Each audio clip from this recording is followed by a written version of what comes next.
Chhatrapati Shahu Maharaj terminus इथून धावणाऱ्या कोयना आणि महाराष्ट्र एक्सप्रेससह अनेक रेल्वे गाड्यांच्या थांब्यांबाबत महत्त्वाचे निर्णय घेण्यात आलेत। या रेल्वे गाड्या आता गांधीनगर, रुकडी आणि ताकारी इथं थांबणार आहेत। मध्य रेल्वेच्या 126व्या सल्लागार समितीच्या बैठकीत हे निर्णय घेण्यात आले असून या निर्णयांमुळे सांगली, कोल्हापूर आणि सातारा जिल्ह्यातील प्रवाशांना मोठा लाभ मिळणार आहे। मुंबई इथं पार पडलेल्या मध्य रेल्वेच्या 126व्या क्षेत्रीय सल्लागार समितीच्या बैठकीत कोल्हापूर विभागाशी संबंधित अनेक महत्त्वाचे निर्णय घेण्यात आलेत।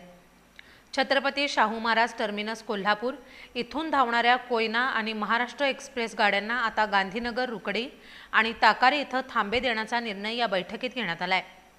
मध्य रेल्वेचे महाप्रबंधक धर्मवीर मीना यांच्या अध्यक्षतेखाली पार पडलेल्या या बैठकीत सल्लागार सदस्य शिवनाथ बियाणे यांनी कोल्हापूर, सांगली आणि सातारा जिल्ह्यातील रेल्वे सुविधांबाबत मुद्दे मांडले। कोल्हापूर अहमदाबाद एक्सप्रेस आणि हुबळी पुणे वंदे भारत एक्सप्रेसला कराड इथं थांबा देण्याचे प्रस्ताव यावेळी मांडण्यात आले।